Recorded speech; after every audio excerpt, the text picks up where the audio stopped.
Diego, ¿cómo le va? Muy buenos días, mucho gusto. Facundo Inseña lo saluda aquí en Radio Ciudad. ¿Qué tal? Mucho gusto, ¿cómo están? Bien, muy bien. Bueno, ya tuvieron una primera reunión los secretarios generales de los gremios nucleados en Conado Histórica y se está adelantando un poco, ¿no? Lo que se viene y lo que se espera para este año.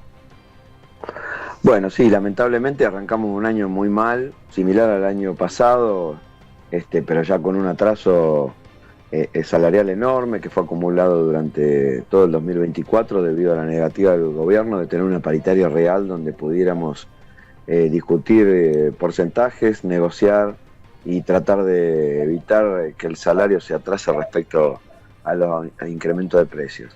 La semana pasada ya hubo una reunión de mesa ejecutiva de la Federación y en el día de ayer se realizó el plenario de secretarías generales, donde se analizó la situación y se comenzó a diagramar lo que va a ser el plan de acción gremial para este inicio de año.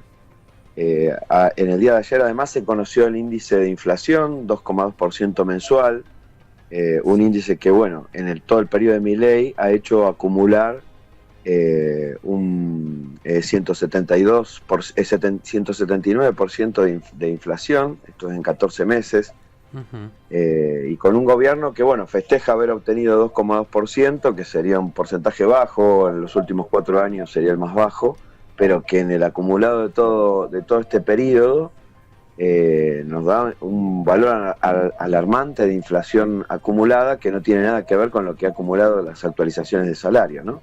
Claro. Este es el gran problema que nos enfrentamos. Tenemos salarios que han tenido actualizaciones que oscilan entre 68% y 80%, porque encima no hemos tenido una actualización pareja para todas las categorías. Y bueno, en este sentido tenemos un atraso salarial que ronda los 100 puntos y por lo tanto, digamos, la situación a nivel del salario, a nivel de los sueldos, es muy preocupante, digamos. Claro. Digamos, pensemos que la inflación casi duplica lo que nos han otorgado como actualización salarial y la diferencia es enorme y por lo tanto, bueno, el poder adquisitivo se ha deteriorado a tal punto que hemos tenido alrededor de un tercio de pérdida de capacidad de compra, ¿no? De poder adquisitivo en este tiempo, lo que equivale a decir que, bueno, en un año, un tercio del poder adquisitivo perdido implica tener 4 sueldos no cobrados, ¿no? Hemos trabajado gratis durante 4 meses del año pasado. Ajá. Y bueno, ustedes habían hecho ahí desde ADU el año pasado un informe de el altísimo porcentaje de docentes universitarios que quedaron por debajo de los niveles de pobreza, cerca de la indigencia y demás, ¿no? Sí, el año pasado, digamos, por primera vez en la historia hemos determinado, digamos, que tenemos un montón de categorías docentes por debajo de la línea de pobreza. Nosotros no estimamos la cantidad de cargos que eso implicaba, esa estimación la hizo el SIN. Nosotros descubrimos este aspecto novedoso de lo que es la gestión Milei, porque obviamente el atraso en el salario y la pérdida de poder adquisitivo nos lleva a esta situación. De hecho, los informes del INDEC, ayer miraba el informe de pobreza del primer semestre del año pasado, que es, la verdad, muestra el cuadro de situación gravísimo que generó la política del gobierno libertario, y el propio informe dice el crecimiento de la pobreza en 11, 12 puntos más o menos que se dio, que es el más alto, supongo que ha sido el más alto desde la salida de la crisis del 2001 y el periodo posterior de devaluación, pero ese salto enorme que llega casi al 55% de la población argentina debajo de la línea de pobreza tuvo como causa el atraso de los salarios. Bueno, en nuestro caso esto es evidente.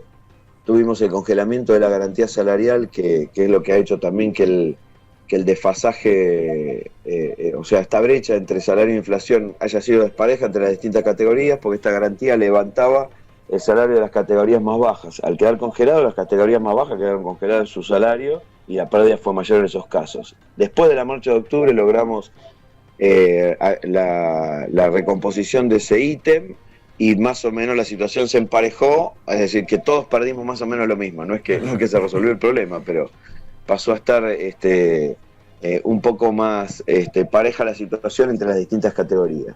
Lo que es lamentable es este tema, Nosotros en algún momento de la historia hemos tenido el cargo de la categoría más baja de las 5 que tenemos en el nomenclador universitario, que es el auxiliar, para el caso sin antigüedad, por debajo de la línea de pobreza. Cuando se instaura la garantía salarial, esto deja de ocurrir porque la garantía siempre estuvo por encima de este valor.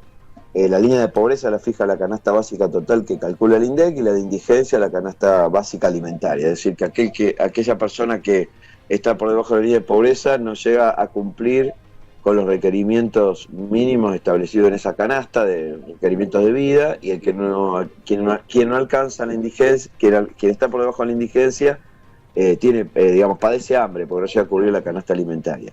En este caso nosotros hemos determinado que para los cargos de dedicación exclusiva, es decir, de 40 horas de trabajo semanales, los cargos de auxiliar de primera, jefe de trabajos prácticos, profesor adjunto y en algunos meses el profesor asociado, quedaron por debajo de la línea de pobreza. Actualmente un profesor adjunto necesita 7 años de antigüedad para no ser pobre. Tenemos un régimen, una bonificación por antigüedad que suma muchísimo al salario, al tal punto que a los 20 años duplicamos el salario básico, nuestro haber, y restado los descuentos, prácticamente el sueldo pasa a ser casi el doble. Es decir, que con un auxiliar de primera tiene un salario básico que está en la mitad de la canasta básica total, porque requiere 20 años de antigüedad para no ser pobre. El jefe de trabajos prácticos requiere 12 años y el profesor adjunto, o sea, un profesor que da teoría, 7 años de antigüedad para no ser pobre. Esta es la situación que vemos. Lo mismo ocurre con el nomenclador preuniversitario en distintas categorías. Así que bueno, esta situación hasta ahora se ha mantenido, no se ha resuelto, y hemos tenido un mes de enero donde la actualización salarial fue 0%. Veníamos de índices muy bajos, 3 en octubre, 2 en noviembre, 1 en diciembre, 0 en enero. Así que esperemos que al gobierno no se le ocurra darnos un valor de -1 en febrero, porque hasta ahora viene con... viene bajando un punto por mes, ¿no? Va bajando uno por mes, por eso digo, pareciera que fuera... nos tocara -1% el mes que viene, con un gobierno que no ha querido negociar. Va a las reuniones, hace una oferta, todas las entidades gremiales le han dicho que no en todas las reuniones, incluyendo el sector no docente que han puesto a negociar junto con nosotros, y el gobierno, más allá de la negativa, arma el acta y pone que fue rechazado y lo otorga igual, como se maneja por decreto en todos los ámbitos, en esta situación igual. Claro. Ante este panorama, obviamente que tiene que haber por lo menos una convocatoria, una reunión paritaria, pero podemos plantear desde ya, aunque falta un tiempo, que puede haber algún riesgo de que el primer cuatrimestre no comience. Nosotros ya dijimos el año pasado que esta actitud del gobierno, esta negativa a negociar, el atraso al que nos ha empujado, pone en riesgo el normal desenvolvimiento del año académico.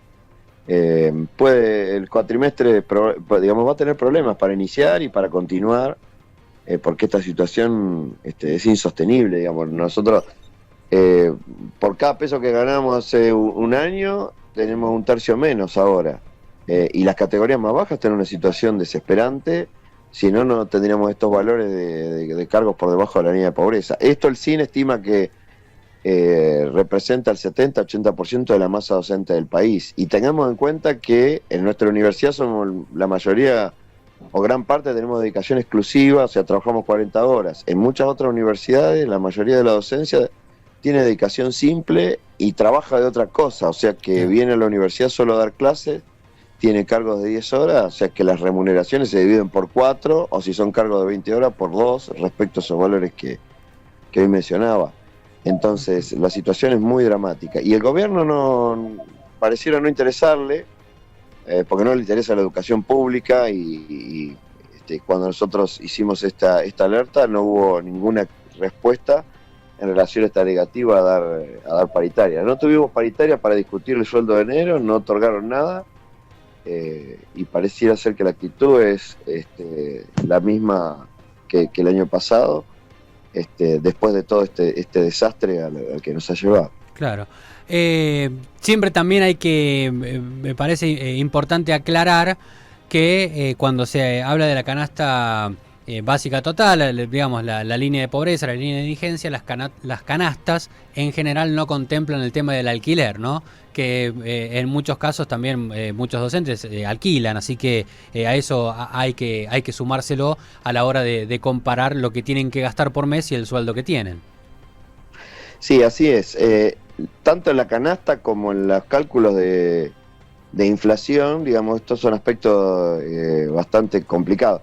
Primero hay que suponer que la estimación que hace el gobierno es verdadera y que se condice con la realidad, y que la sensación que tiene la mayoría de la población de que los aumentos son inalcanzables es errónea, digamos. Tiene razón el gobierno, aumentó 2,2%, sí, aunque a todo el mundo les parece que eso es mentira. Supongamos que eso es verdad, aumentó 2,2% en el mes, si está la mensual. Sí. Supongamos también que la inflación está bien calculada y que la canasta está bien calculada, porque tienen metodologías que provienen que son similares, y que el alquiler no tiene peso en la vida de la gente porque todo el mundo tiene casa propia, a pesar de que el gobierno no tiene planes de vivienda, quitó todo lo que es ayuda social. Bueno, supongamos también que otras cuestiones como energía, que están poco valoradas en los cálculos de inflación y en los cálculos de canasta básica, siguen representando un escaso porcentaje de nuestro gasto, cuando en realidad los tarifazos han hecho que pase a ser un aspecto importante, digamos. Hoy alquiler y tarifa se lleva gran parte de los ingresos de la gente. Bueno, tiene esos tres problemas: el cálculo de inflación y la canasta básica total. A pesar de esto, creo que es importante tener en cuenta el salto que pegó la inflación en los últimos 14 meses de Milei. Es enorme. El gobierno anterior, que fue duramente criticado por la cuestión inflacionaria, tardó 30 meses en alcanzar una inflación que Milei logró en 14. El gobierno de Macri 39, el gobierno de Cristina Fernández 48. O sea, recién el último mes alcanzó 179% de inflación acumulada, y Milei lo logró en 14 meses. Y en la primera gestión de Cristina Fernández ni siquiera en los 4 años alcanzó ese número. O sea, estamos hablando de valores enormes. Claro, la inflación se desaceleró, es como decir, ya está fresquito, 45 grados. Claro, después de irse al infierno, porque nos llevaron al infierno con esa inflación de 25, 20,3 que tuvimos al principio, después de llevarnos al infierno, esto parece que estuviéramos en un clima templado. No, sigue siendo enorme la inflación. Y son valores inflacionarios, 2,2, que todos los gobiernos anteriores han tenido. Ese ha sido el promedio de la segunda gestión de Cristina Fernández, más o menos Macri tuvo lo mismo, un poquito más de promedio. O sea, siguen siendo valores altos, porque la inflación en esos gobiernos era un problema. Sigue siendo un problema, pero además agravado porque la dinámica económica no es la misma. Estamos con una economía parada, por eso la inflación baja, la gente no consume. Claro. No tiene con qué consumir, por lo tanto no consume. Hay recesión, el mercado interno se contrae, hay caída de la producción porque hay caída en las ventas, empieza a haber quiebras, esto va a significar despidos. Entonces, bueno, frenar la inflación así más vale, prohibiendo a la gente consumir, porque es prácticamente una prohibición, con salarios tan atrasados. Y nosotros tuvimos un tercio de pérdida de poder adquisitivo, hubo salarios que tuvieron situaciones mucho más dramáticas. Entonces, en este contexto, la verdad que festejar que tuvimos esta inflación con este enorme atraso en el poder de compra de la gente, digamos, es como estar hundiéndose el barco y salir a festejar. Bueno, es una situación así porque me parece que vamos rumbo a una crisis muy grande si no se cambia el rumbo. Por eso también el gobierno está desesperado por obtener fondos o sea, un préstamo, endeudarnos de nuevo con el Fondo Monetario Internacional. Este gobierno este ministro de Economía ya tuvo experiencia en la gestión anterior de Macri, y están esperando un nuevo endeudamiento para tener plata fresca para salir del paso, porque esta situación realmente a la que nos están llevando nuestra política es muy complicada. Muy bien. Bien, Diego, muchísimas gracias por esta comunicación y por supuesto vamos a seguir atentos a ver cómo evoluciona el tema, porque también tiene una importancia suprema, sobre todo porque desde los sectores gremiales, en algunos casos, en el ámbito estatal, como que no hay tampoco una gran resistencia. Son algunos pocos los que están levantando la voz ante este panorama que les alcanza a todos los trabajadores del Estado, ¿no? Claro, sí, así es. Lo que sí hemos logrado, cierta unidad que ha sido histórica entre todas las entidades gremiales docentes universitarias, con quienes por supuesto tenemos muchas diferencias, discusiones, hemos tenido actitudes distintas en otros periodos, pero nos hemos podido poner de acuerdo en que la situación es grave y que hay que abordar unido esta problemática. Por eso ninguna entidad gremial ha firmado ningún acuerdo salarial hasta ahora. Y lo mismo ha pasado con el sector no docente. O sea, ya es otro rubro, digamos, del trabajo. Claro. Y su entidad gremial, junto con la nuestra y el resto de la docencia, ha podido articular todas las medidas que realizamos el año pasado. El sector estudiantil también, a través de sus representaciones de los centros estudiantes y federaciones, y un hecho histórico ha sido poder articular esto con el Consejo Interuniversitario Nacional, es decir, con los rectores, lo que ha permitido tener un despliegue en la lucha del año pasado enorme, con esas dos marchas federales de abril y de octubre, que nos permitieron, en primer lugar la de abril, salir de la asfixia presupuestaria a la que el gobierno nos había llevado, porque la universidad en mayo iba a cerrar sus puertas, porque no tenía para funcionar, y esto de alguna manera se evitó, digamos. No es que estamos bien, pero salimos de ese ahogo enorme que había. Y en octubre logramos la actualización de la garantía salarial, retroactiva a abril, lo que nos permitió recomponer un poco las categorías más bajas, y ahora tenemos por lo menos un atraso salarial que es parejo entre las distintas categorías. Pero en aquel momento teníamos, cuando un cargo había perdido 30% respecto a la inflación, el otro había perdido el doble, entonces era una situación muy dramática. Esto, digamos, todas las entidades gremiales seguimos discutiendo en conjunto para poder encarar un año de pelea en unidad, porque esto es lo que nos ha permitido por lo menos tener estos dos avances en un contexto donde realmente el gobierno le ha declarado la guerra al pueblo, y en los distintos sectores vemos que hay despidos, fusión y cierre de organismos. Se está hablando de cerrar el CONICET, fusionar el INTI y el INTA, hacer un desastre en todo lo que tiene que ver con investigación, ciencia y tecnología. Por lo tanto se está condenando el futuro del país. Y en el caso de la universidad, si bien la situación es difícil, algunas cosas hemos conquistado, y eso ha sido fruto de poner 1 millón de personas en la calle en dos oportunidades, como fueron en abril y octubre. Claro. Para remarcar también esto de que la lucha es en la calle, ¿no? También un poco no hay que quedarse, no hay que quejarse en lo privado, sino exponerlo de esta manera. También lo han demostrado los universitarios el año pasado. Algo lograron. Sí, sí. Ojo que es difícil, porque la calle por ahí no se nota tanto en el interior, o en algunas provincias del interior, pero sí en Buenos Aires. El control de la calle, el control militar que han hecho, por decirlo de alguna forma, a través de los distintos organismos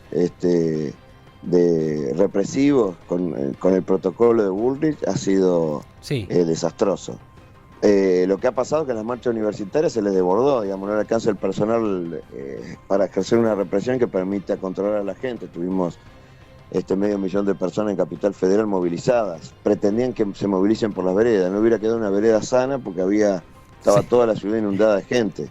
Eran cuadras y cuadras y cuadras de movilización. Se ven las fotos, si recuerdan esas fotos enormes, con la Avenida de Mayo, Diagonal Norte y Diagonal Sur totalmente completo, y la imagen del Congreso, se veía gente prácticamente hasta la ribera del Río de la Plata, ahí en Capital, desbordado. Entonces eso y digamos la cantidad de gente impidió la represión enorme que sí se ve en otros casos, como el de los jubilados, donde a pesar de que las marchas fueron grandes, el gobierno no permitió llegar al Congreso, valló todo, y en varias cuadras a la redonda, cualquiera que se acercaba lo gaseaba y lo llevaba detenido.